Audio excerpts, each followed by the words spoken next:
Hello everyone, তোমরা সবাই কেমন আছো? আশা করি খুব ভালো আছো। কেমক্রিস তরফ থেকে সবাইকে আবার স্বাগত। আজকে তোমাদের খুব একটা ইম্পর্টেন্ট একটা টপিক নিয়ে কিন্তু ক্লাস ভিডিও শুরু হতে চলেছে। আমরা এতদিন কণার কণার সংখ্যা বের করেছিলাম, তার ফাঁকা সংখ্যা বের করেছিলাম, কিন্তু আজকে আমাদের সলিডের যে ক্রিস্টালগুলো তাদের ডিফেক্ট পড়বো, অর্থাৎ তাদের যে ত্রুটিগুলো আছে সেই ত্রুটি নিয়ে কিন্তু আজকে ক্লাস ভিডিও। বুঝতে পারছি কি বলছি? ধরো কোন একটা ক্লাস সাজানো ছিল, থ্রি ডাইমেনশনাল ভাবে আমরা পড়ে এসেছিলাম, তো তার মধ্যে কণাগুলো যখন মিসিং থাকবে বা একটা কণা তার পজিশন থেকে যখন আদার্স কোন স্থানে চলে আসবে, তখন কিন্তু ওই ক্লাসে ত্রুটি সৃষ্টি হয়, অর্থাৎ ডিফেক্ট সৃষ্টি হবে। এই ডিফেক্ট বা ত্রুটি নিয়ে কিন্তু আমাদের এই ক্লাস ভিডিও। চলো আর দেরি কেন, আমরা ক্লাস শুরু করি। Let's go. তাহলে তোমরা ইন্ট্রোডাকশনে কিন্তু বুঝে গেছো আজকে কি ক্লাসটা নিতে চলেছি, হ্যাঁ কি না? অর্থাৎ ডিফেক্ট ইন এ ক্রিস্টাল, অর্থাৎ ক্লাসের যে ডিফেক্ট ঘটে সেই ডিফেক্ট নিয়ে কিন্তু আমাদের ক্লাস ভিডিওটা আজকে। চলো, আমরা ক্লাসের ত্রুটি কখন হবে আমি জাস্ট একটু ইন্ট্রোডাকশনে বলে এসেছিলাম যে যখন কণাগুলো থ্রি ডাইমেনশনাল ভাবে পর্যায়ক্রমিক বিন্যাস থাকে, সেই বিন্যাস থেকে যখন কোন একটা কণা মিসিং হয়ে যাবে বা তার যে নির্দিষ্ট অবস্থান থেকে যখন তার বিচ্যুতি ঘটবে, তখনই আমরা কি বলবো, ওই ক্রিস্টালে তার ত্রুটি বলবো আমরা। বুঝতে পারলাম কি বলছি? চলো দেখো, কেলাসের গঠনকারী কণাগুলো কি থাকে, নিখুঁত থাকে, সুশৃঙ্খল ভাবে থাকে এবং পর্যায়ক্রমিক যে বিন্যাস থেকে যখন বিচ্যুতি ঘটবে তখন কি হবে না, ক্লাসের ত্রুটি ঘটবে। বুঝতে পারলাম কি বলছি? অর্থাৎ ধরো নর্মালি একটা কিছু পরিমাণ আমি কণাগুলো একটা ওয়ান ডাইমেনশনাল ভাবে সাজিয়ে আমি লিখছি, তাহলে এই যে সলিডের যে কণাগুলো পরপর সজ্জিত আছে বা পর্যায়ক্রমিক, ভাবো কোনো একটা জায়গা ধরো মিসিং হয়ে গেল, ধরো ভাবলাম যে এই জায়গা ধরো এই কণাটা এখানে মিসিং আছে, ভাবো নেই, ফাঁকা আছে, তাহলে এক্ষেত্রে কিন্তু তার ত্রুটি দেখা যাবে ওই ক্রিস্টালের ক্ষেত্রে। আবার ধরো ধরো এই কণাটা কি হচ্ছে না, বাইরে বেরিয়ে আসছে, অর্থাৎ তার নির্দিষ্ট অবস্থান থেকে সে বাইরে অবস্থান করছে, তাহলে এখানেও কিন্তু ত্রুটি দেখা যাবে। তাহলে ক্রিস্টালের এই যে ডিফেক্ট, এটাকে আমরা কি বলবো, ক্রিস্টালের ত্রুটি বা ডিফেক্ট। বুঝতে পারলাম কি বলছি? এই ক্রিস্টালের ত্রুটি বা ডিফেক্ট মূলত আমরা তিন ধরনের পড়বো। কি কি পড়বো না, ফার্স্ট আমরা যেটা বলবো কি না, বিন্দু ঘটিত ত্রুটি বলবো আমরা। কি বলবো? বিন্দু ঘটিত ত্রুটি বা ডিফেক্ট বলবো আমরা। 2 নম্বর কি পড়বো আমরা না, তল ঘটিত ডিফেক্ট বলবো, তল ঘটিত ত্রুটি বলবো আমরা। 3 নম্বর বলবো আমরা কি, রেখা ঘটিত ত্রুটি, রেখা ঘটিত ত্রুটি বলবো আমরা।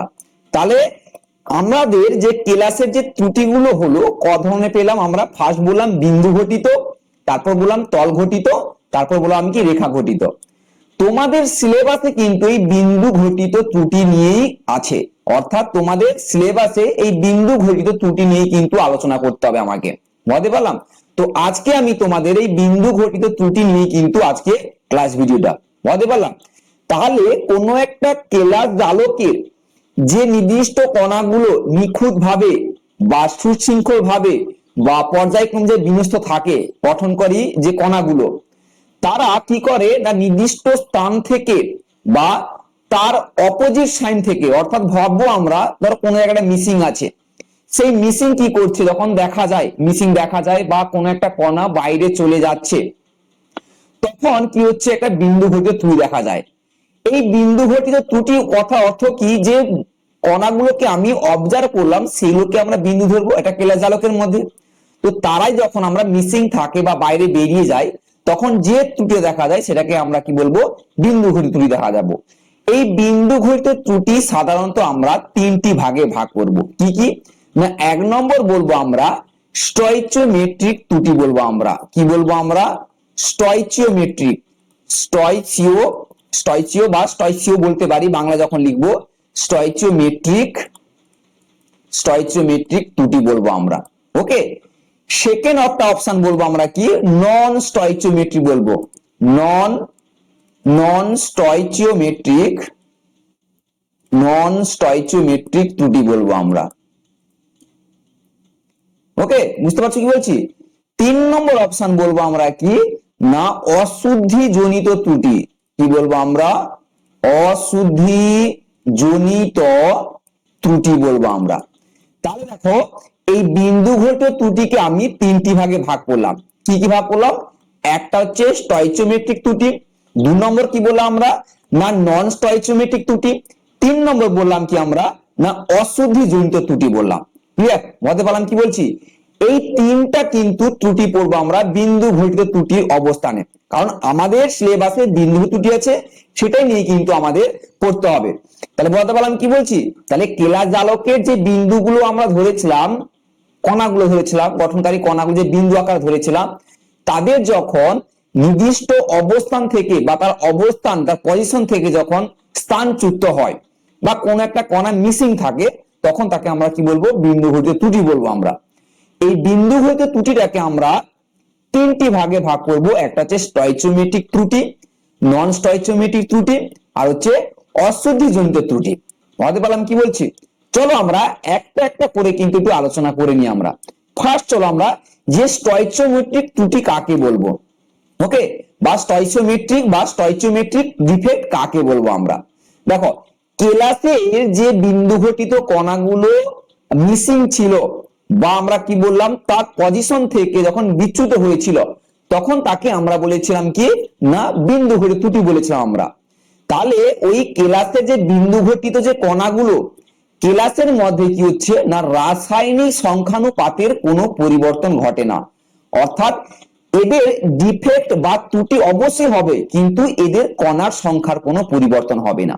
তাকেই আমরা কি বলবো না স্টয়চিওমেট্রিক ডিফেক্ট বলবো বা স্টয়চিওমেট্রিক ত্রুটি বলবো আমরা। বুঝতে পারলাম কি বলছি? দেখো কোন কেলাসে যে বিন্দু ঘটে ত্রুটির ফলে কেলাসে যে স্টয়চিওমেট্রিক বা রাসায়নিক সংখ্যানুপাতের কোনো পরিবর্তন ঘটে না, তাকেই আমরা কি বলবো? স্টয়চিওমেট্রিক ত্রুটি বলবো আমরা। বুঝতে পারলাম কি বলছি? তার মানে এইটুকু বুঝতে পারছি যে কেলাসের মধ্যে বা কেলাস জালকের মধ্যে যে কণাগুলো থাকে, সেই কণাগুলো কি হয় না তাদের সংখ্যানুপাতে, অর্থাৎ যে কণাগুলো থাকে কণাগুলো মিসিং হবে আবার স্থানচ্যুত হবে, কিন্তু কণাগুলোর সংখ্যা কমে যাবে না। বুঝতে পারলাম? যে ক্রিস্টালের মধ্যে সংখ্যা একই থাকবে, অর্থাৎ সংখ্যানুপাতের কোনো পরিবর্তন হবে না, তাকেই আমরা কি বলবো? স্টয়চিওমেট্রিক ডিফেক্ট বলবো। যদি আমি নরমালি তোমাকে বলি একটা এক্সাম্পল দিই, ধরো দেখো আমি এরকম কিছু কিছু কণা আমি একটা সাজিয়ে নিলাম, ওকে, তাহলে এই কণাগুলোর ভাবো ধরো এরকম পরপর কণা আছে, ওকে, ধরো ভাবলাম কিছু কণা, একটা কণা এই স্থান থেকে, তারপর এই স্থানে কণাটা অবস্থান ছিল, সে স্থানটা চ্যুত করে ভাবলাম এই ফাঁকা স্থানে ধরো চলে এসছে, তাহলে এখান থেকে সে বেরিয়ে এসে এখানে চলে এলো, তার মানে সেই ক্রিস্টালের মধ্যেই উপস্থিত আছে। কি বললাম বুঝতে পেরেছো তো? আবার ধরো আমি ভাবলাম যে ধরো একই কণা, ধরো দুটো কণা, ধরো এই কণাটা বা ধরো এই কণাটা পরস্পর ধরো বাইরে বেরিয়ে গেছে, তাহলে সেম সংখ্যক কণা বাইরে বেরিয়ে গেছে। কি বললাম বুঝতে পেরেছো? এর ক্ষেত্রেও ত্রুটি দেখা যাচ্ছে। তাহলে এক্ষেত্রে সংখ্যানুপাতের কোনো কিন্তু পরিবর্তন হচ্ছে না, একই থাকছে, কারণ সমান অনুপাতে বেরিয়ে যাচ্ছে। আমরা এই যে কণাগুলোকে সবসময় বলেছিলাম যে আয়নে আকার ধরতে হবে, তাই না, বা আয়নের আকার হিসাব ধরবো, যেমন ধরো সোডিয়াম ক্লোরাইড NaCl, একে আয়ন আকার ভাঙলে কি হবে? Na plus plus Cl minus ion উৎপন্ন করবে, হ্যাঁ কি না? তাহলে এই Na প্লাস Cl মাইনাস যদি বেরিয়ে যায়, তাহলে সেম সংখ্যক ক্যাটায়ন অ্যানায়ন বেরিয়ে যাচ্ছে, হ্যাঁ কি না বাইরে। তার মানে এখান থেকে বলছি যে সংখ্যানুপাতের কোনো পরিবর্তন হচ্ছে না, হয়তো ঘনত্ব কমে যাচ্ছে। বুঝতে পারলাম কি বলছি? তাকেই কিন্তু আমরা কি বলবো? স্টয়চিওমেট্রিক ত্রুটি। এই ধরনের ত্রুটিকে আমরা কি বলতে পারি না সহজাত ত্রুটি বলতে পারি আমরা। এছাড়া আমরা এই যে স্টয়চিওমেট্রিক ত্রুটিটা কেবলমাত্র উষ্ণতার উপর পরিবর্তনশীল, হ্যাঁ কি না, এই জন্য অনেক সময় স্টয়চিওমেট্রিক ত্রুটিকে আমরা তাপগতীয় ত্রুটি বা থার্মোডাইনামিক্স ডিফেক্টও বলতে পারি আমরা। খুব ইম্পর্টেন্ট, ভালো করে মনে রাখতে পারবে যে তাপগতীয় ত্রুটিটাকে আমরা কাকে বলবো? স্টয়চিওমেট্রিক ডিফেক্ট বা স্টয়চিওমেট্রিক ত্রুটিটাকে বলবো আমরা। ক্লিয়ার? বুঝতে পারলাম, হ্যাঁ কি না? তাহলে এই স্টয়চিওমেট্রিক ত্রুটির ক্ষেত্রে কি হচ্ছে যে রাসায়নিক সংখ্যানুপাতের কোনো পরিবর্তন হয় না বিন্দু ঘটিত যে কোনো কেলাস জালকের মধ্যে। ক্লিয়ার, হ্যাঁ কি না? চলো আমরা নেক্সট যাই। আমরা এই স্টয়চিওমেট্রিক ত্রুটিকে আমরা দুটি ভাগে ভাগ করব, বলে দিই কি কি ভাগ করব না। একটা হচ্ছে শূন্যতা জনিত কারণের ত্রুটি হয়। কি হয়? শূন্যতা জনিত কারণে ত্রুটি হয় একটা, ওকে, আর একটা হয়ে থাকে আন্তঃস্থানিক স্থান বা আন্তঃস্থানিক ত্রুটি বলবো আমরা, কি বলবো, আন্তঃস্থানিক ত্রুটি, আন্তঃস্থানিক ত্রুটি বলবো আমরা, আন্তঃস্থানিক ত্রুটি। এই দুটি ভাগে ভাগ করবো আমরা, একটা কি বললাম শূন্যতা জনিত কারণে ত্রুটি হচ্ছে, আর একটা আন্তঃস্থানিক ত্রুটি। শূন্যতা কথা কি বা আন্তঃস্থানিক ত্রুটিটা কি, চলো আমরা নেক্সটে দেখে নিই আমরা। তাহলে শূন্যতা জনিত ত্রুটি কি জিনিসটা, না কোনো একটা ক্লাসে যে বিন্দুগুলো থাকে সেই বিন্দুগুলো কি হচ্ছে না একই সংখ্যক ক্যাটায়ন কি হচ্ছে বা অ্যানায়ন বলতে পারি বা যে কোনো সংখ্যা তারা কি করছে বাইরে বেরিয়ে যাচ্ছে ক্লাস থেকে। আর যখন বাইরে বেরিয়ে যাচ্ছে তখন কি হচ্ছে ক্লাসের মধ্যে একটা ফাঁকা স্থান সৃষ্টি করছে বা হোল সৃষ্টি করছে, তখন কি হচ্ছে ওই ক্লাসের ত্রুটি দেখা যাচ্ছে। ধরো নর্মালি ভাবো এরকম কণাগুলো ধরো আছে এরকম পরপর, ওকে, এরকম কণাগুলো আমি ধরো অবজার্ভ করলাম, ওকে। এবার ভাবো ধরো কোন একটা কণা, ধরো আমি ভাবলাম এই কণাটা, তাহলে এই কণাটা কি হচ্ছে এখানে, তাহলে এই কণাটা এখানে দেখতে পাবো আমরা যে ডিফেক্ট দেখাচ্ছে, তাই না? এই কণাটা দেখো, এই কণাটা ধরো আমি নর্মালি ভাবছি, ধরো এই কণাটা কি করছে না এখান থেকে ক্লাসের বাইরে বেরিয়ে এসছে এখানে, তার মানে বাইরে বেরিয়ে এসছে মানে কি এই জায়গায় নিশ্চয়ই শূন্যতার সৃষ্টি হয়েছে, হ্যাঁ কি না, ক্লাসের শূন্যতার সৃষ্টি হয়েছে এখানে। তাহলে এখানে যে ত্রুটিটা হচ্ছে এটাকে আমরা কি বলবো, শূন্যতা জনিত ত্রুটি বলবো আমরা। বুঝতে পারলাম কি বলছি? এই ত্রুটিগুলো কেবলমাত্র উষ্ণতার পরিবর্তনের ফলে কিন্তু কি দেখা যায়, এই ত্রুটিগুলো লক্ষ্য করা যায়। শূন্যতা জনিত ত্রুটির কারণে এই উষ্ণতা জনিত ত্রুটি দেখা যায় উষ্ণতার পরিবর্তনের ফলে। ক্লিয়ার? উষ্ণতা যত আমরা বৃদ্ধি করতে থাকবো এই পরিবর্তন কিন্তু চেঞ্জ হতে থাকে। তাহলে ক্লাসে ল্যাটিস বিন্দু থেকে ফাঁকা থাকলে তাকে শূন্যতা জনিত ত্রুটি বলবো বা শূন্যতা জনিত ত্রুটির সৃষ্টি হয়। এই ত্রুটির কারণে কঠিনের ঘনত্ব কিন্তু কমে যায়, স্বাভাবিক, হ্যাঁ কি না? একটা ক্লাসের মধ্যে যখন একটা কণা বাইরে বেরিয়ে আসে তখন কি হচ্ছে কণার সংখ্যা কমে যাচ্ছে, তার মানে কি হচ্ছে এখানে ঘনত্ব কমে যাচ্ছে। আর উষ্ণতা, এটা উষ্ণতা হবে, উষ্ণতা যত বৃদ্ধি করব এর ক্ষেত্রে এই ধরনের শূন্যতার সৃষ্টি হবে, অর্থাৎ শূন্যতা জনিত ত্রুটি কিন্তু তৈরি হতে পারে। বুঝতে পারলাম কি বলছি, হ্যাঁ কি না? ক্লিয়ার? সবাই বুঝতে পারছো? আর একটা আমরা জানি আন্তঃস্থানিক ত্রুটি। আন্তঃস্থানিক ত্রুটিটা কি আমরা দেখে নিই। আন্তঃস্থানিক ত্রুটি বলতে তাকেই বলবো আমরা, না ধরো কোন একটা ক্লাসের মধ্যে তার নির্দিষ্ট অবস্থান থেকে কণাগুলো তার যে ফাঁকা স্থান আমরা পড়েছিলাম না যে কণাগুলোর ক্ষেত্রে কিন্তু কিছু কিছু স্থান ফাঁকা থাকে, সেই ফাঁকা স্থানে কিন্তু অবস্থান করছে, অর্থাৎ ক্লাসের মধ্যেই অবস্থান করছে, তখন তাকে আমরা কি বলবো, আন্তঃস্থানিক ত্রুটি বলবো আমরা। তাহলে কোন ক্লাসের বিন্দুর মধ্যবর্তী যে ফাঁকা স্থান বা আন্তঃস্থানীয় অবস্থানগুলো কোনো উপাদান কণা, এটা অণু হতে পারে বা পরমাণু হতে পারে, যারা অধিকৃত থাকলে আন্তঃস্থানিক ত্রুটি সৃষ্টি হয়। এই প্রকার ত্রুটির ফলে ক্লাসের কিন্তু ঘনত্ব বাড়ে, মানে অর্থাৎ আমরা অপরিবর্ত থাকে বলবো আমরা, কোনো পরিবর্তন হয় না বলবো আমরা। ক্লিয়ার? এই ত্রুটিগুলো কি হয় না আয়নিক, ঠিক আছে, মানে অআয়নিক অর্থাৎ নন আয়নিক ক্লাসের ক্ষেত্রে দেখা যায় কেবলমাত্র আন্তঃস্থানিক ত্রুটিগুলো। বুঝতে পারলাম কি বলছি? আর আয়নীয় ক্লাসের ক্ষেত্রে তড়িৎ প্রবাহ বজায় রাখার জন্য এই ধরনের ত্রুটি দেখা যায়। কি ধরনের ত্রুটি দেখা যায় না, একটা হচ্ছে কি না শর্টকি ত্রুটি বলবো আমরা, আর এটাকে ফ্র্যাঙ্কেল ত্রুটি বলবো আমরা। বুঝতে পারলাম কি বলছি? শর্টকি ত্রুটি বলবো আর এটা হচ্ছে ফ্র্যাঙ্কেল ত্রুটি। এই দুটো ত্রুটি কিন্তু খুব ইম্পর্টেন্ট, তোমাদের কিন্তু কোশ্চেন খুব ইম্পর্টেন্ট এই দুটো কোশ্চেনের জন্য, যারা জেই দিবে বা যারা এইচএস দিচ্ছ তাদের জন্য খুব ইম্পর্টেন্ট। শর্টকি ত্রুটি বা শর্টকি ডিফেক্ট বলবো আমরা, আর এটা কি বলবো, ফ্র্যাঙ্কেল ডিফেক্ট বলবো আমরা। ক্লিয়ার? তো এগুলো বিজ্ঞানী নাম অনুসারে হয়েছে। বলতে পারলাম কি বলছি? তাহলে আন্তঃস্থানিক ত্রুটিটা বলতে পারলাম কি বলছি না অআয়নীয় যৌগ ক্লাসের ক্ষেত্রে এই ত্রুটিগুলো দেখা যায়, আন্তঃস্থানিক ত্রুটিগুলো। অর্থাৎ আমি যদি একটা ক্লাস স্ট্রাকচার আঁকি তাহলে আরো তোমরা ক্লিয়ার ভাবে বুঝতে পারবে। দেখো এইরকম ভাবো চারটা ধরো এরকম কণাগুলো আমি সাজিয়ে রেখেছি, ওকে, এরকম কণাগুলো আমি সাজিয়ে রেখেছি।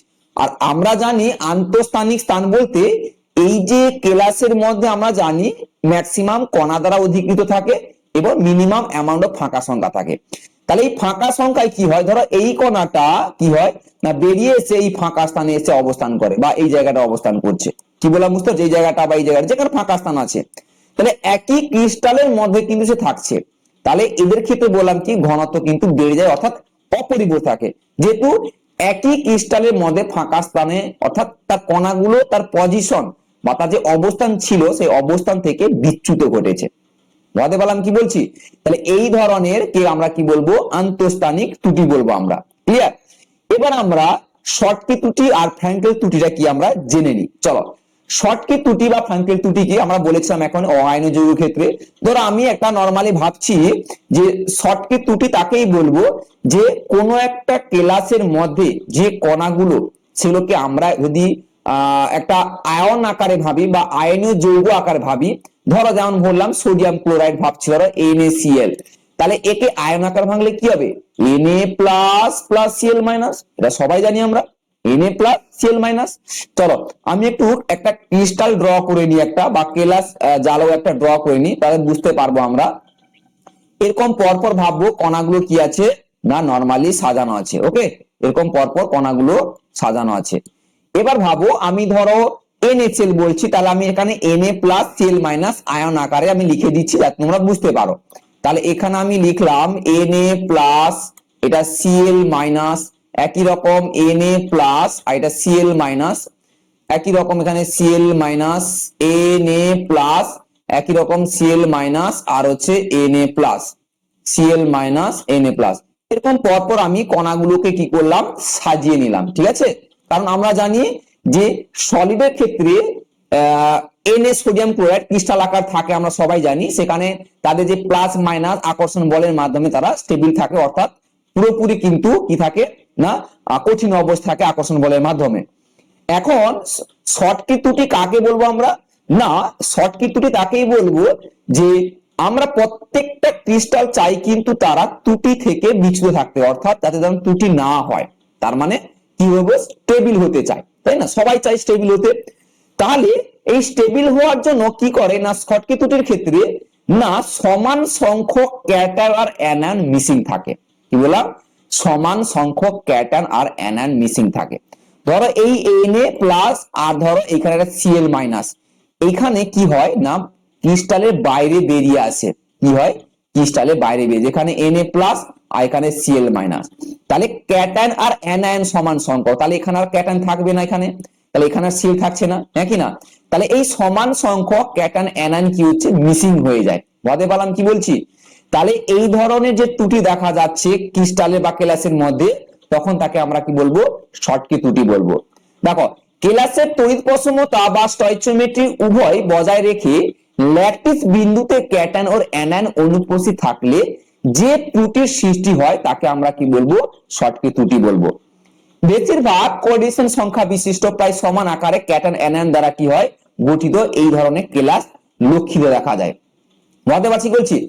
এক্সাম্পল হিসেবে বলতে পারি সোডিয়াম ক্লোরাইড, পটাশিয়াম ব্রোমাইড, এরকম প্রচুর আমাদের এক্সাম্পল আছে। আর আমরা জানি এই শর্টকি ত্রুটির ক্ষেত্রে কি দেখা যায় না কণার সংখ্যা কমে যায়, অর্থাৎ এদের ডেনসিটি বা ঘনত্ব কি হয়ে যাচ্ছে, কমে যাচ্ছে, স্বাভাবিক, আমরা দেখলাম এখনই। কারণ কি একটা কেলাস মধ্যে সমান সংখ্যক ক্যাটায়ন অ্যানায়ন মিসিং হয়ে গেছে, তাহলে সেক্ষেত্রে নিশ্চয়ই কণার সংখ্যা কমে যাচ্ছে, তার মানে কি হবে, ডেনসিটি বা ঘনত্ব কি হবে, পরিমাণ কমে যাবে। বুঝতে পারলাম কি বলছি? ক্লিয়ার সবাই? এরপর আমরা দেখে নিই যে ফ্র্যাঙ্কেল ত্রুটি। ফ্র্যাঙ্কেল ত্রুটি ক্ষেত্রে কি বলো দেখি না কণাগুলো তার নির্দিষ্ট অবস্থান ছেড়ে আন্তঃস্থানিক স্থানে এসে অবস্থান করছে, ম্যাক্সিমাম ক্যাটায়ন গুলো করে। বুঝতে পারলাম কি বলছি? ধরো একই রকম আমি কণাগুলো ধরো এঁকে নিচ্ছি, আমি বুঝতে পারবে, তাহলে এরকম কণাগুলো পরপর সাজানো আছে ধরো, তাহলে এই কণাগুলো কি হয় না তার আন্তঃস্থানিক স্থানে, অর্থাৎ ধরো NaCl, ধরো এটা Na প্লাস, এটাকে আমি Cl মাইনাস ধরলাম, Na প্লাস Cl মাইনাস, একই রকম আমি কি করলাম না Na প্লাস মানে Cl মাইনাস আর এখানে Na প্লাস, একই রকম আমি কণাগুলোকে এইরকম সাজিয়ে নিলাম। ওকে, এরকম কণাগুলোকে আমি কি করলাম, সাজিয়ে নিলাম। ক্লিয়ার? তাহলে এখানে কণাগুলো কি হচ্ছে না এই কেলাসের মধ্যে সাধারণত ক্যাটায়ন গুলো কি করে না, ধরো এইটা ক্যাটায়ন, এই ক্যাটায়নটা বেরিয়ে এসে আন্তঃস্থানিক স্থানে অবস্থান করছে, মানে এই জায়গাটায়, কারণ কেলাসের মধ্যে আমরা জানি ম্যাক্সিমাম স্থান কিন্তু ফাঁকা থাকে, সেই ফাঁকা স্থানে এসে কি করছে, সে অবস্থান করছে। বুঝতে পারলাম কি বলছি? সেটাকে আমরা কি বলবো, তাহলে এই জায়গাটায় কণা থাকছে না, এই জায়গাটায় কণা বাইরে বেরিয়ে এসে কোথায় আছে না এই ফাঁকা স্থানে কিন্তু অবস্থান করছে, এই ধরনের ত্রুটিকে আমরা কি বলবো, এখানে এখানে অবস্থান করছে, এই ধরনের ত্রুটিকে আমরা কি বলবো, ফ্র্যাঙ্কেল ত্রুটি বলবো। তাহলে ফ্র্যাঙ্কেল ত্রুটির ক্ষেত্রে কিন্তু তার যে ঘনত্ব বা কণার সংখ্যা কোনো পরিবর্তন হচ্ছে না, অর্থাৎ অপরিবর্তিত থাকছে, কারণ একই ক্রিস্টালের মধ্যে থাকছে। শর্টকি ইফেক্টের ক্ষেত্রে কি দেখছিলাম আমরা, যে কণাগুলো বাইরে বেরিয়ে গেছিল, তাই না, শর্টকি ইফেক্টের ক্ষেত্রে। আর ফ্র্যাঙ্কেল ত্রুটির ক্ষেত্রে আমরা কি দেখলাম, না কণাগুলো ওই ক্রিস্টালের মধ্যে তার আন্তঃস্থানিক স্থানে কিন্তু সে অবস্থান করছে। ক্লিয়ার, বলতে পারলাম?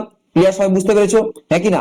তাহলে কেলাসের যে আয়ন গুলো, সাধারণত ক্যাটায়ন গুলো ল্যাটিস বিন্দু তার নিজস্ব অবস্থান ছেড়ে, এই যে অবস্থান ছেড়ে কি হচ্ছে না আন্তঃস্থানিক স্থানে এসে অবস্থান করছে, তখন ফ্র্যাঙ্কেল ত্রুটি দেখা যায়। বলতে পারলাম কি বলছি, হ্যাঁ কি না? যেমন example silver chloride, silver bromide, এগুলো কিন্তু আয়ন যৌগ। এই প্রকার ত্রুটিতে কেলাসের কণার সংখ্যা কি হচ্ছে, অপরিবর্তিত থাকছে, অর্থাৎ এদের যে ঘনত্বটা কিন্তু অপরিবর্তিত থাকছে। কেননা না কেন হচ্ছে, এরা বাইরে বেরোচ্ছে না, এরা ওই কেলাসের আন্তঃস্থানিক স্থান অর্থাৎ একই কেলাসের মধ্যে অবস্থান করছে। বলতে পারলাম কি বলছি? তো সেটাকে আমরা কি বলবো, ফ্র্যাঙ্কেল ত্রুটি বলবো আমরা। ক্লিয়ার, তোমরা এই পর্যন্ত বুঝতে পেরেছো, হ্যাঁ কি না বলো? এরপর আমরা আসবো কি, নন স্টয়চিওমেট্রিক বলবো আমরা। স্টয়চিওমেট্রিকে দেখেছিলাম যে রাসায়নিক সংখ্যানুমানের পরিবর্তন ঘটছিল না, কিন্তু নন স্টয়চিওমেট্রিক ত্রুটির ক্ষেত্রে কি হবে না, রাসায়নিক সংখ্যানুপাতের পরিবর্তন কিন্তু ঘটবে। অর্থাৎ আমরা বলবো যেসব বিন্দুগত ত্রুটির ফলে ক্লাসের স্টয়চিওমেট্রিক বা রাসায়নিক সংখ্যানুপাতের পরিবর্তন ঘটে, অর্থাৎ ক্যাটায়ন আর অ্যানায়ন সংখ্যার যে অনুপাতটা সংকেত নির্দেশিত অনুপাতের থেকে আলাদা হয়, তাকে আমরা কি বলবো, নন স্টয়চিওমেট্রিক ত্রুটি বলবো। অর্থাৎ এখানে যে ক্যাটায়ন আর অ্যানায়ন সংখ্যাগুলো হয়, তাদের প্রত্যেকটা যে আয়ন যৌগগুলো তাদের যে আণবিক ভর থেকে ভিন্ন হয়, সেরকম যৌগকে আমরা কি বলবো, বার্থোলাইট যৌগ বলবো আমরা। যেমন নর্মাল দেখো এফিও লিখি যদি আমরা আয়রন অক্সাইড বলি, সেখানে আমরা Fe2+ আর O2- লিখতে পারি। কিন্তু এখানে দেখো ভগ্নাংশ আকার আছে 0.88 আর হচ্ছে ও ভগ্নাংশ আকার, যেমন কপার ক্ষেত্রে দেখতে পাচ্ছ ভগ্নাংশ আকার আছে। বার্থোলাইট যৌগ তাদেরকেই বলবো আর যাদের ক্যাটায়ন আর অ্যানায়নের যে সংখ্যার অনুপাতটা আণবিক ভর থেকে আলাদা হয়, তাদের সংকেত নির্দেশিত আণবিক ভর থেকে কি হয়, আলাদা হয়, সেগুলোকে আমরা কি বলবো, বার্থোলাইট যৌগ বলবো। অর্থাৎ নন স্টয়চিওমেট্রিক যৌগের ক্ষেত্রে বা ত্রুটির ক্ষেত্রে আমরা দেখবো যে রাসায়নিক সংখ্যানুপাতের পরিবর্তন ঘটবে। বুঝতে পারলাম কি বলছি? এই নন স্টয়চিওমেট্রিক ত্রুটিকে আমরা দুটি ভাগে ভাগ করব। আমরা কি কি ভাগ করব, দুটি ভাগে। একটা বলবো আমরা কি, ধাতব, কি বলবো আমরা, ধাতব আধিক্য জনিত ত্রুটি বলবো আমরা, আধিক্য জনিত ত্রুটি বলবো আমরা। ক্লিয়ার? আর একটা বলবো আমরা কি না, ধাতব ঘাটতি জনিত ত্রুটি, ঘাটতি জনিত ত্রুটি বলবো। তাহলে এই দুটো ভাগে ভাগ করলাম, কি না, একটা হচ্ছে ধাতব আধিক্য জনিত ত্রুটি, আর এটা বলবো কি, ধাতব ঘাটতি জনিত ত্রুটি। বুঝতে পারলাম কি বলছি? এই ধাতব ঘাটতি জনিত ত্রুটিকে আবার দুটি ভাগে ভাগ করি আমরা। কি ভাগে? দুটি ভাগে। একটা হচ্ছে শূন্যতার কারণে ত্রুটি হয়, বা শূন্যতার অ্যানায়নের বলবো আমরা, অ্যানায়নের শূন্যতার কারণে ত্রুটি হয়। এটা হচ্ছে আন্তঃস্থানিক স্থানে ক্যাটায়নের উপস্থিত কারণে হয়। বুঝতে পারলাম কি বলছি? চলো আমরা এইগুলো নিয়ে কিন্তু আলোচনা করব। তাহলে ফার্স্ট কি বললাম আমরা, এই নন স্টয়চিওমেট্রিক ত্রুটিকে দুটি ভাগে ভাগ করলাম। একটা হচ্ছে কি না আধিক্য জনিত ত্রুটি, আর একটা বলবো কি আমরা ধাতব ঘাটতি জনিত ত্রুটি। ক্লিয়ার? তো এইগুলো কাকে বলে বা এই ত্রুটিগুলো কিসের পরিপ্রেক্ষিতে হচ্ছে, চলো আমরা দেখে নিই। ফার্স্ট দেখো আমরা ধাতব আধিক্য জনিত ত্রুটি বলবো, এটাকে আমরা দুটি ভাগে ভাগ করবো। আমরা এখনই বললাম, কি বললাম, এখনই বললাম যে অ্যানায়নে বলবো আমরা, সরি এখানে অ্যানায়নে বলবো আমরা, যে অ্যানায়নের শূন্যতার কারণে ত্রুটি বলবো আমরা, শূন্যতার কারণে ত্রুটি বলবো আমরা। ওকে, 2 নম্বর বলবো আমরা যে আন্তঃস্থানিক স্থানে ক্যাটায়নের উপস্থিতি, আন্তঃস্থানিক স্থানে ক্যাটায়নের উপস্থিতি, ক্যাটায়নের কি বলবো আমরা, উপস্থিতি বলবো আমরা। বুঝতে পারলাম কি বলছি, হ্যাঁ কি না? তাহলে একটা হচ্ছে অ্যানায়নের শূন্যতার কারণ হচ্ছে, আর হচ্ছে কি না আন্তঃস্থানিক স্থানে ক্যাটায়নের উপস্থিতির কারণে হচ্ছে। বুঝতে পারলাম কি বলছি? চলো আমরা এর ক্ষেত্রে কিভাবে ত্রুটিগুলো হচ্ছে একটা ব্যাখ্যা করে নিই। আমি একই রকম একটা কেলাস এঁকে নিচ্ছি আমি। ওকে, এরকম ভাবো যে কণাগুলো পরপর কিন্তু সজ্জিত আছে। বুঝতে পারলাম কি বলছি? এরকম কণাগুলো পরপর সজ্জিত আছে। ওকে, চলো এবার আমি এখানে ধরো সোডিয়াম ক্লোরাইড কথাই ভাবছি, ধরো আমি, বা নর্মালি তোমরা NX আকারে ধরতে পারো তোমরা, ক্লিয়ার? তাহলে এখানে Na plus Cl minus, Na plus Cl minus, একই রকম Na প্লাস, সরি এখানে Cl মাইনাস দাও, আর এখানে Na প্লাস দাও, এখানে Cl মাইনাস, একই রকম Na প্লাস দাও এখানে, ওকে? এখানে Na plus Cl minus, Na plus Cl minus, এরকম কণাগুলো সাজানো আছে, ওকে, একটা ক্লাস এর মধ্যে বা ক্রিস্টালের মধ্যে, ওকে? হতে পারছি কি বলছি? এবার ভাবো এই ক্লাসের ক্ষেত্রে একটা অ্যানায়ন কি করছে, বাইরে বেরিয়ে যায়, হতে পারলাম কি বলছি? তার ফলে কি হবে, ওই ক্লাসের মধ্যে একটা হোল বা গর্ত সৃষ্টি হবে। ধরো এই ক্লোরিনটাই যে অ্যানায়নটা ধরো বেরিয়ে গেছে বাইরে, বাইরে কি করলাম, বাইরে বেরিয়ে গেছে, এই ক্লোরিনটা কি হচ্ছে, বাইরে বেরিয়ে গেছে। তার মানে এই স্থানে কি হচ্ছে, একটা ফাঁকা স্থান সৃষ্টি হচ্ছে। কিন্তু তড়িৎ প্রসঙ্গ রক্ষার জন্য বা যে কোনো ক্রিস্টাল তার স্টেবিলিটি পাওয়ার জন্য কি করে, এখানে একটা ইলেকট্রন উপস্থিত হয়। বুঝতে পারলাম কি বলছি? দেখো Cl মাইনাস একটা ইলেকট্রন দিয়ে দিয়ে কিন্তু Cl উৎপন্ন করতে পারবে, তাই ওই ইলেকট্রনটা কি করছে, যে ইলেকট্রনটা বেরিয়ে গেছিল ক্লাস থেকে, তার যে হোলের কাছে একটা ইলেকট্রন গিয়ে অবস্থান করবে। তাহলে এই ধরনের ত্রুটিকে আমরা কি বলবো, অ্যানায়নের শূন্যতার কারণে ত্রুটি হচ্ছে। এবং এই হোলে যে ইলেকট্রনটা অবস্থান করছে এটাকে আমরা কি বলবো না, এফ সেন্টার বলবো বা এফ কেন্দ্র বলবো। এফ কেন্দ্র মূলত বর্ণ পরিবর্তন করতে বোঝায়, অর্থাৎ বর্ণ পরিবর্তনে কিন্তু বোঝাতে সাহায্য করে, বর্ণ পরিবর্তনে সাহায্য করে। যেমন আমরা সোডিয়াম বাষ্পের উপর দিয়ে সোডিয়াম ক্লোরাইড যদি চালনা করে দিই, সেক্ষেত্রে দেখবো সোডিয়াম ক্লোরাইড কিন্তু ইয়েলো কালারের ফরমেশন করে। কি কালার বললাম, ইয়েলো কালারের ফরমেশন করে। বুঝতে পারলাম কি বলছি? তাহলে অ্যানায়নের শূন্যতার কারণে তুইটা বুঝতে পারলে কি বললাম, যে একটা অ্যানায়ন যখন বাইরে মিসিং হয়ে যাবে তখন কি হচ্ছে, সেই জায়গাটায় তড়িৎ প্রসঙ্গ রক্ষার জন্য একটা ইলেকট্রন ওই জায়গাটায় প্রবেশ করবে। আর ওই ইলেকট্রন হলে যে অবস্থান করছে এটাকে আমরা কি বলবো না, এফ কেন্দ্র বলবো বা এফ সেন্টার বলবো। এফ সেন্টার সৃষ্টি হয় কেবলমাত্র বর্ণ পরিবর্তনের জন্য। যেমন আমি এক্সাম্পল দিলাম যে সোডিয়াম বাষ্পের উপর সোডিয়াম ক্লোরাইড চালনা করলে সোডিয়াম ক্লোরাইড কি হয় না, ইয়েলো কালার ধারণ ফরমেশন করে বা ইয়েলো কালার ফরমেশন করে। বুঝতে পারলাম কি বলছি, বা তৈরি করে, হ্যাঁ কি না? ক্লিয়ার? তো তোমরা বুঝতে পারছো না, প্লিজ কমেন্ট বক্সে কমেন্ট করো, ওকে? এবার চলো নেক্সট, এটা পয়েন্ট ছিল যেটা ছিল কি, আন্তঃস্থানিক স্থানে ক্যাটায়নের কি বলছে, ক্যাটায়নের উপস্থিতি। আন্তঃস্থানিক স্থানে ক্যাটায়নের উপস্থিতি বলছে, খুব ইম্পর্টেন্ট, খুব ইম্পর্টেন্ট। চলো কি দেখবো এখানে আন্তঃস্থানিক স্থানে ক্যাটায়নের, আমি এটাকে ক্লিয়ার করে দিই, যেটা ছিল আগের মতো করে দিই আমি, ওকে? একই রকম ক্লাস ধরে নিয়ে আমি একটাই দেখিয়ে দিচ্ছি, এটাই দেখিয়ে দিচ্ছি আমি। তাহলে এটা Cl মাইনাস ছিল, ওকে? চলো আন্তঃস্থানিক স্থানে ক্যাটায়নের উপস্থিতি কি হয় না, এই ধরনের কেলাসে একটা অ্যানায়ন কি করে, বাইরে ইলেকট্রন ছেড়ে দিয়ে পালিয়ে যায়। তাহলে এই ইলেকট্রনটা কি করে না, আন্তঃস্থানিক স্থানে অবস্থান করে, এইখানে অবস্থান করে। কিন্তু তড়িৎ প্রসঙ্গ রক্ষার জন্য কি করে না, বাইরে থেকে একটা ক্যাটায়ন অর্থাৎ M2+ ওই আন্তঃস্থানিক স্থানে এসে অবস্থান করছে, কারণ কি, তড়িৎ প্রসঙ্গ রক্ষার জন্য। বুঝতে পারলাম কি বলছি? তাহলে এই যে বাইরে থেকে একটা ক্যাটায়ন যে চলে আসছে এই যে আন্তঃস্থানিক স্থানে তড়িৎ প্রসঙ্গ রক্ষার জন্য, সেটাকে আমরা কি বলবো, আন্তঃস্থানিক স্থানে ক্যাটায়নের উপস্থিতি। অর্থাৎ একটা অ্যানায়ন ইলেকট্রন ত্যাগ করে সে হোলে বা একটা ফাঁকা স্থানে দিয়ে চলে যাচ্ছে, তখন কি করছে, তড়িৎ প্রসঙ্গ বজায় রাখার জন্য কি হচ্ছে, বাইরে থেকে একটা M+ অর্থাৎ ক্যাটায়ন ওই আন্তঃস্থানিক স্থানে এসে উপস্থিত করছে। বুঝতে পারলাম কি বলছি? অর্থাৎ ইলেকট্রন আন্তঃস্থানিক স্থানে আর একটা ক্যাটায়ন আন্তঃস্থানিক স্থানে, কারণ ইলেকট্রনটা একটা অ্যানায়ন বাইরে ইলেকট্রন ত্যাগ করে দিয়ে ওই আন্তঃস্থানিক স্থানে সে কিন্তু উপস্থিত আছে। তড়িৎ প্রসঙ্গ রক্ষার জন্য কিন্তু বাইরে থেকে কি হচ্ছে, একটা M+ অর্থাৎ ক্যাটায়ন ওই আন্তঃস্থানিক স্থানে এসে অবস্থান করছে। তাহলে এই ধরনের ত্রুটিকে আমরা কি বলবো, আন্তঃস্থানিক স্থানে ক্যাটায়নের উপস্থিতি। ক্লিয়ার? বুঝতে পারলে সবাই, হ্যাঁ কি না? ক্লিয়ার, হ্যাঁ কি না? যেমন আমরা বলবো যে জিঙ্ক অক্সাইড, এই জিঙ্ক অক্সাইড কিন্তু ইয়েলো কালারের বর্ণের ধারণ করে, এটাও আমরা আন্তঃস্থানিক স্থানে একটা ক্যাটায়নের উপস্থিত কারণে হয়ে থাকে। আমরা এই সব কোশ্চেন আমরা আলোচনা করব, আস্তে আস্তে আমরা আলোচনা করব, তোমরা শুধু থিওরিটা একটু ভালো করে বোঝো। বুঝতে পারলাম কি বলছো ভাই, হ্যাঁ কি না? তাহলে দুটো ভাগে ভাগ করলাম, একটা ধাতব আধিজনিত কারণ রয়েছে, ধাতব আধিক্য জনিত ত্রুটি, তার মধ্যে কি বললাম, অ্যানায়নের শূন্যতার কারণে ত্রুটি হচ্ছে, আর এটা বললাম কি, আন্তঃস্থানিক স্থানে ক্যাটায়নের উপস্থিত কারণে হচ্ছে। চলো এবার আমরা পড়বো যে ধাতব ঘাটতি জনিত ত্রুটি, এটা জিনিসটা কি, খুব ইম্পর্টেন্ট।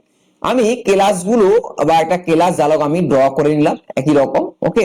এটা খুব ইম্পর্টেন্ট একটা টপিক যে ঘাটতি জনিত কিভাবে হচ্ছে। এখানে মূলত কি হয় বলো দেখি, না একটা ক্যাটায়ন তার কেলাস থেকে বাইরে বেরিয়ে যায়, বুঝতে পারলাম কি বলছি। তাহলে আমি একটা নর্মাল ধরো এম এক্স ধরলাম, এটা আয়ন আকার ভাঙলে কি হবে M plus plus X minus. তাহলে একই রকম আমি কণার ক্ষেত্রে আমি এখানে এম প্লাস এক্স মাইনাস এরকম পরপর কণাগুলোকে সাজানো থাকে, সজ্জিত থাকে, হ্যাঁ কি না।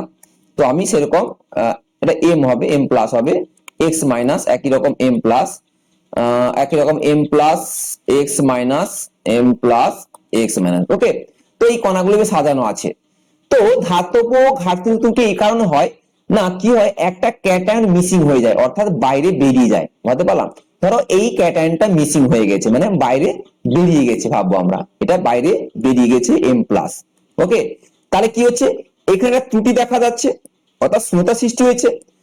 তখন কি হয় না বাইরে থেকে উচ্চ জারণ অবস্থা আরেকটা এম প্লাস এসে যুক্ত হয়ে যাবে। যুক্ত হয়ে কি করছে, এখানে এম প্লাস ছিল, এখানে কি হয়ে যাবে এম টু প্লাস হয়ে যাবে, কি হয়ে যাবে এখানে এম টু প্লাস আকার হয়ে যাবে। অর্থাৎ তড়িৎ প্রসম রক্ষার জন্য কি হচ্ছে বাইরে থেকে আরেকটা উচ্চ জারণ অবস্থা ওই ক্লাসের মধ্যে কিন্তু উপস্থিত থাকছে, বুঝতে পারলাম। ওই ক্লাসের মধ্যে কি হচ্ছে উপস্থিত থাকছে। এটাকে কিন্তু ঘাটতি জনিত ত্রুটি বলবো আমরা, অর্থাৎ একটা ক্যাটায়ন মিসিং হয়ে যাচ্ছে, তার পরিবর্তে কি হচ্ছে উচ্চ জারণ অবস্থা তড়িৎ প্রসম রক্ষার জন্য বা ক্রিস্টালটাকে বা ক্লাসটাকে স্টেবল হওয়ার জন্য উচ্চ জারণ অবস্থা এম টু প্লাস অবস্থান করছে। তাহলে এই ধরনের ত্রুটিটাকে আমরা কি বলবো ধাতব ঘাটতি জনিত ত্রুটি বলবো আমরা। আরেকটা নেক্সট আমাদের ছিল অশুদ্ধি জনিত ত্রুটি ছিল আমাদের, কি তাই না বলেছিলাম স্টয়চিওমেট্রিক, নন স্টয়চিওমেট্রি আর অশুদ্ধ জনিত ত্রুটি বলেছিলাম আমরা। দেখো অশুদ্ধ জনিত ত্রুটি কাকে বলবো, না কোনো বিশুদ্ধ কেলাসকে কি বলবো আমরা, যে কোনো বিশুদ্ধ কেলাসে বাইরে থেকে অশুদ্ধি হিসাবে যুক্ত করলে কি হয় না অশুদ্ধি জনিত ত্রুটি দেখা যায়, বুঝতে পারলাম কি বলছি। কোনো অশুদ্ধি একটা বা বিশুদ্ধ একটা কেলাস ছিল, তাকে আমি বাইরে থেকে কি করছি না অশুদ্ধ আকারে যুক্ত করে তাকে বিশুদ্ধ ত্রুটি দেখাচ্ছি আমি, বুঝতে পারলাম কি বলছি, হ্যাঁ কি না। তাহলে এই বাইরে থেকে যে আমি যোগ করছি অশুদ্ধি রূপে, হ্যাঁ সেটাকে আমরা কি বলি ডোপিং বলি, আমরা কি বলি ডোপিং বলি, আমরা বাংলায় লিখলে এরকম ডোপিং বলবো আমরা। এই ডোপিং গুলো কি আমরা নেক্সট ক্লাসে জানবো, আমরা ব্যান্ড তত্ত্ব পড়বো, আমরা এন টাইপ পি টাইপ এগুলো কিন্তু পড়বো আমরা, বুঝতে পারলাম কি বলছি। তাহলে অশুদ্ধি জনিত ত্রুটিটা বুঝতে পারলে যে বিশুদ্ধ যে কোনো কেলাসের মধ্যে বাইরে থেকে যখন অশুদ্ধি রূপে কোনো যুক্ত করা হয় তখন অশুদ্ধি জনিত ত্রুটির সৃষ্টি হয়। এই অশুদ্ধ ত্রুটির ফলে বাইরে থেকে যে আমি অশুদ্ধি যোগ করলাম সেটাকে আমরা কি বলবো ডোপিং বলবো আমরা, বুঝতে পারলাম কি বলছি। তো নেক্সট ক্লাসে আমরা এই ডোপিং নিয়ে আলোচনা করব, সেখানে ব্যান্ড তত্ত্ব থিওরি পড়বো আমরা, এন টাইপ পি টাইপ বলবো, এগুলো পড়লে বুঝতে পারবো আমরা। যেমন আমরা এই অশুদ্ধ ত্রুটিকে দেখবো যে সোডিয়াম ক্লোরাইডের ক্ষেত্রে যদি স্ট্রংসিয়াম ক্লোরাইড যোগ করে দেওয়া হয় তখন দেখবো অশুদ্ধ একটা কেলাস তৈরি হয়ে যাবে, বুঝতে পারলাম কি বলছি। এগুলো কিন্তু এক্সাম্পল একটু ভালো করে পড়তে হবে, বুঝতে পারলাম কি বলছি। আজকের কিন্তু ক্লাস এই পর্যন্ত, নেক্সট ক্লাস আবার তোমার সাথে দেখা হবে। যারা এখনো সাবস্ক্রাইব করোনি চ্যানেলটাকে প্লিজ তোমরা সাবস্ক্রাইব করে নাও, বেল আইকনটাকে অন রাখো যাতে আগে থেকে নোটিফিকেশন পেয়ে যাও, বুঝতে পারলাম কি বলছি। আর একটা কথা বলে দিই আমরা, যারা এই সলিড চ্যাপ্টারে যারা প্রথম থেকে আমার ক্লাস লেকচার ভিডিওগুলো দেখোনি প্লিজ তোমরা কিন্তু ভিডিও ডেসক্রিপশনে চলে যাও, সেখানে প্রত্যেকটা ভিডিওর লিংক কিন্তু পেয়ে যাবে, হ্যাঁ কি না ক্লিয়ার।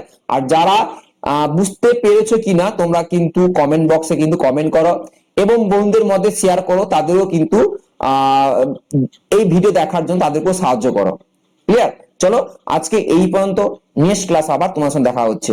আর একটা কথা বলে নি, তোমাদের হয়তো ক্লাস ভিডিও আসতে দেরি হচ্ছে, আমরা চাইবো যে রেগুলার একটা মেনটেন্স করতে, তো তোমরা কিন্তু আমার সাথে যুক্ত থাকো, আমি রেগুলারটি কিন্তু মেনটেন করব ক্লাস ভিডিও নিয়ে। ওকে, তো আজকে এই পর্যন্ত থাকলো, নেক্সট ক্লাস আবার তোমার সঙ্গে দেখা হচ্ছে। থ্যাংক ইউ সবাইকে।